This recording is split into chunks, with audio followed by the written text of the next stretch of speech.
सर्वमंगल मांगल्ये शिवे सर्वार्थ साधिके शरण्ये त्र्यंबके गौरी नारायणी नमोस्तुते। परम आदरणीय व्यास जी, आप ये ज्यादा लक्ष्मी को लक्ष्मी ने नहीं परेशान कर रखा। और परम आदरणीय श्रोतागण, आपने 7, 5, 6 दिन, आज 5 दिन हुई है, चौथा दिन आपने 3 दिन कथा ज्यादा सुनी मुझसे, इसलिए आप मेरे पूज्य बंधुवर्ग। एक प्रश्न का समाधान कर देता हूं मैं। श्रीमद् भागवत श्री जहां से तुमको लाभ ही लाभ होना है वो ये भागवत है। क्या लाभ होना है अब मैं थोड़ा बताऊं। इस भागवत को करके हमें क्या फायदा मिला, सुन लो। माताएं चौकन्नी हो जाएं। आप पर ही मैं निशाना लगाऊंगा, आपको ही मैं बताऊंगा, आपके द्वारा अपना आपको यानी आपको अपना गवाह बनाओ करके इन सारे पुरुष वर्ग की जितनी भी इच्छाएं हैं, जितना भी उनका संदेह है, सारा का सारा समाप्त कराऊं। जरा माताओं से पूछता हूं, तुम्हारे पास आत्मा है? बोलो माताएं, बोले आत्मा है? कितनी आत्मा है तुम्हारे पास?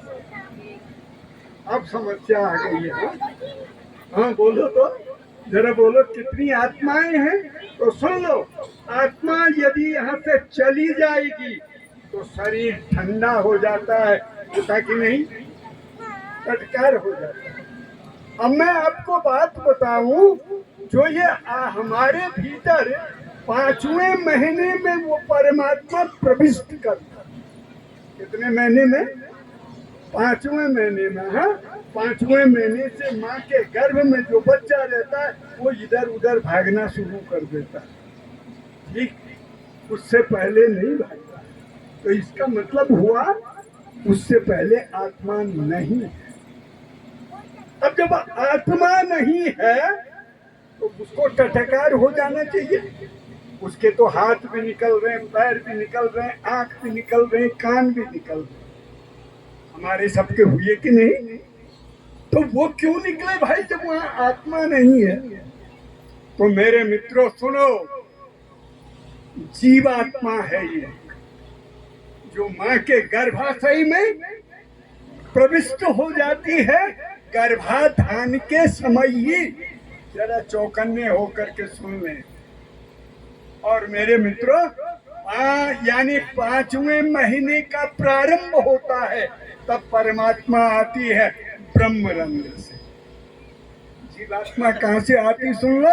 हमारे शरीर से, हमारे मलिन अंगों से जीवात्मा आती है, क्योंकि कर्महीन है।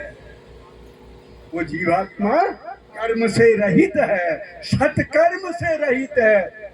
इसलिए वो जब आती है तो चलने लग जाता है। और माँ के गर्भ में हम लोग हिलने डुलने लगे कि नहीं? 5वें महीने के बाद। उससे पहले मुरली बज रही थी, ठीक है कि नहीं? तो देखो, याद रखना, हमारे भीतर यानी बिना आत्मा का शरीर नहीं बनता। तो पहले जीवात्मा थी। पहले कौन आत्मा थी? जीवात्मा थी। और 5वें महीने में परमात्मा आई। परमात्मा और जीवात्मा का जब मेल होता है तो मेरे मित्रों उसको मुक्ति प्राप्त होती है। श्रीमद् भागवतात मुक्ति। वो परमात्मा को लाने वाला कौन है? ये श्रीमद् भागवत है। आया? इसलिए हमारा श्रीमद् कल्याण करने वाला भागवत जो है वो कौन है? यानी ये श्रीमद् भागवत जो हम कर रहे हैं। और मुक्ति किसकी होनी है? साफ कर दूं मैं, आप बुरा न माने। जब इस मनुष्य के भीतर, माने इंद्र सिंह जी के उसमें है, मेरा उनसे बहुत पहले का लगाव है और बड़ा आनंद और बड़ा सारा विश्वास भी था। उनकी जो आत्मा है वो जीव आत्मा है, वो श्रीमद् भागवत मुक्ति, उससे मुक्ति हो जाती है। अंतर इतना है, हम लोग क्या करते हैं, श्रीमद् भागवत को पढ़ करके उस जीवात्मा को मुक्त करा देते हैं। मुक्ति किसको कहते हैं? वैकुंठे गति, वैकुंठ में गति हो जाती है, उसको मुक्ति कहते हैं। तुम्हारे घर में भी होता है हाँ, देखा तुमने वैकुंठ कहीं? कहाँ देखा, जरा बता दो, वैकुंठ कहाँ मिला? देखो, जब विगता नष्ट हो गई है, कुंठा इच्छा शक्ति जहाँ से, उसको वो वैकुंठ हो जाता है। जिस समय आपकी मृत्यु हो जाए, मुझे कुछ नहीं चाहिए, आप मुक्त हो गए, उंगली नहीं चाहिए, पाटली नहीं चाहिए, घर नहीं चाहिए, द्वार नहीं चाहिए, रुपया नहीं चाहिए, पैसा नहीं चाहिए, मुक्ति हो गई। ये मुक्ति बस इतना ही है।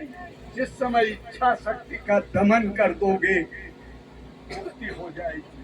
तो जीवात्मन, ये श्रीमद् भागवत आपको इच्छा शक्ति की प्राप्ति करवाएगा दमन के लिए, और आप मुक्त हो जाएंगे। कृपा करना, ये मैं आप लोगों की तरफ से इस समय इंद्र सिंह जी को बोल रहा हूँ,